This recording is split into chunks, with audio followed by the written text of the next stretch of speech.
Hello guys, welcome to another video. Today we're gonna talk about Italy. So this is a very important video if you want to move to Italy, work in the country, retire or invest in Italy. We're gonna cover options for EU and non-EU citizens and also the main requirements for each one of these situations if you want to move to Italy. Then finally we will talk about permanent residency in Italy and then about Italian citizenship. So before I start the video, as usual, I have to say this for the YouTube algorithm, which is, if you want to travel, move or invest abroad, hit the like button, check our other videos, and most importantly, subscribe. Let's start. The first situation we're going to talk about is if you are an EU citizen and you want to move to Italy. EU citizens enjoy freedom of movement in Italy and in all other EU countries, so they can work and live in Italy with the same rights as Italian nationals. Same applies to their family members. So if your spouse is not an EU citizen but you are an EU citizen, you can live with her or with your husband and you can both work at any job, open a business, study with the same rights as Italian nationals. For the family members, there's a little bit more bureaucracy, but your right is guaranteed. You don't have to prepare any document before you come if you are an EU citizen. You can just come to Italy and register your stay in the first 90 days you are in Italy. But the situation is much more complex if you are a non-EU citizen, which is the topic we're going to cover now. The most common types of visas if you are a non-EU citizen are for family reunion, student visas and employment visas. But here we will focus on options if you want to come to Italy independently, without having to rely on an employer to hire you so you can come to Italy, or without having to depend in any other situation which you have less control. We're going to talk about three options you can explore if you want to live in Italy and you are a non-EU citizen. There's the Freelancer visa for self-employed persons, the Elective Visa if you are a financially independent person, and the Investor Visa if you want more privileges but you also have more money to invest in better conditions for your move to Italy. After that, we're also going to cover the situation for people which have Italian ancestry. So the first situation is if you are a non-EU citizen and you want to become a freelancer, a self-employed person in Italy. This is the most interesting option in my opinion if you want to live and work in Italy independently. But the process is quite bureaucratic. Firstly, you need to get your work authorization in Italy. This can be done through power of attorney, or you can come to Italy beforehand and arrange all the paperwork. The paperwork is rather complex. It depends on a number of factors, so bear in mind that this is a time-consuming operation. After you get all the paperwork in Italy, by yourself or through power of attorney, then you have to apply for a visa beforehand in your country of residence to enter Italy with the correct self-employment visa. Then once you are in Italy, you have to do your residence permit based on your self-employment status. If you come to Italy as a student, you can change your status from student to self-employment. However, this only applies to some types of studies. So for example, if you consider doing a master's degree in Italy, you can do your master's degree in Italy and then change your status after you finish your studies to become a self-employed person in Italy. The second option I'm going to cover is the Elective Visa. The Elective Visa is an option if you want to live in Italy, but you don't plan to do active work in the country. This type of residency is ideal if you are a retiree or if you are a financially independent person earning income from, for example, company dividends, stock dividends, rental properties, or from your pension.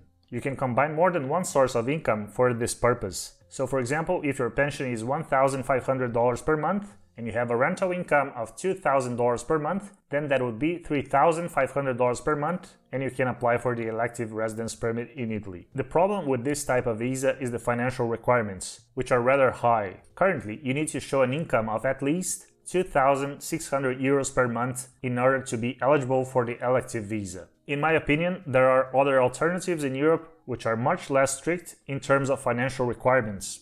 For example, Portugal, a country we talk often about here on the channel, and also Bulgaria. Both countries you can apply for a similar type of visa, earning a passive income of less than 1,000 euros per month. The next option is the Investor Visa. The Investor Visa is a good option for both passive and active investors who want to reside in Italy. The financial requirements are much higher than the Elective Visa or the Self-Employment Visa, but the procedure is less bureaucratic and the visa is more flexible in terms of things you can do if you meet the financial requirements. The most affordable financial investment in this category is 250,000 euros into an innovative Italian startup. The second option is investing 500,000 euros in an Italian limited company, which I consider the best option for this visa. You can otherwise donate 1 million euros to charity projects or invest 2 million euros in bonds. At these price points, there are definitely better and less risky options elsewhere in Europe to acquire residency. Now we're going to talk about one option which is very popular in the US, Canada, countries in South America like Chile, Argentina and Brazil, and also Australia and New Zealand. If you have Italian ancestry, you can move to Italy, acquire your Italian nationality and become an EU citizen. You don't have to necessarily move to Italy to do this process, but it is probably faster if you go to Italy to acquire your citizenship. Italian citizenship has some of the easiest requirements in terms of what documents you need from your ancestor to acquire citizenship. It is much easier to get Italian citizenship, for example, if we compare it to British citizenship or citizenship of Poland and other countries which had high migration rates to the US, Canada and the other countries I have mentioned. If you have an Italian ancestor, even if you don't know much about him, which city they came from, which year they came to the US or to Canada, there are a number of companies which work with document research. So even if you don't know the exact date of birth, you still have a good chance and they will probably find the documents of your ancestors. Many people from these countries that I have mentioned, including the US, acquire Italian citizenship through Ancestry, even if they don't speak Italian, and some even without ever visiting the country. This can be also a good strategy if you want to move to a different country in the European Union. So for example, it is very common to get your Italian citizenship and then you move to Germany or to Spain or to the Netherlands. You can choose any country in the EU to reside. Now we're going to talk about permanent residency in Italy and citizenship by naturalization. If you don't have an Italian ancestor, you still can get Italian citizenship through other means. But first of all, you will probably need permanent residency. There are some exceptions to this, but in most cases you will need permanent residency. To acquire permanent residency in Italy as a non-EU citizen, you need to live in the country for 5 years continuously. And then to get citizenship, in most cases, if you have continuously lived in Italy for 10 years, you can apply for citizenship. There are some exceptions, as I have said. One of them is marriage with an Italian citizen. Although marriage doesn't grant you automatically the right to get Italian citizenship, it facilitates the process, and instead of 10 years, in some cases you can apply after 2 years or after 3 years. Also, if you are an EU citizen of another EU country, for example, you are a citizen of Portugal, you move to Italy, you can apply for citizenship after 4 years in the country. It is important to say that once you apply for citizenship through naturalization, the process is quite long. So after you met the requirements, your number of years required to apply for citizenship, and you apply to get your Italian citizenship, it will still take at least 1 year until you actually get your citizenship. In some cases, I've heard even 2 years is pretty common. However, that's not the case for people with ancestry. If you have Italian ancestry and you have all the documents, you can get your Italian passport in Italy under 6 months. Now I'm gonna briefly talk about the main advantages and main disadvantages I consider of living in Italy. First main advantage, Italy is a full EU member and also a Eurozone member. That translates to a high level of stability in the country, both in economic terms, but also in terms of how the government works. Second advantage is the excellent climate. In most parts of Italy, weather is pretty good year-round, winters tend to be not extremely cold, and summers are pleasant, although as you go south, summers can be more problematic with heat waves and droughts. Then if you live in Italy, you have access to excellent entertainment, leisure and culture options. If you live in Italy, every weekend you can do a weekend getaway to a different town, a different city, full of history, excellent cuisine, a number of entertainment options. It will be hard to get bored while living in Italy. Then another important advantage I like to talk about in Italy is its top transport infrastructure. This applies mostly to the north of Italy and central parts, but down south it is not as good as in the north. You have excellent trains, high-speed trains in Italy. You also have flights from Italy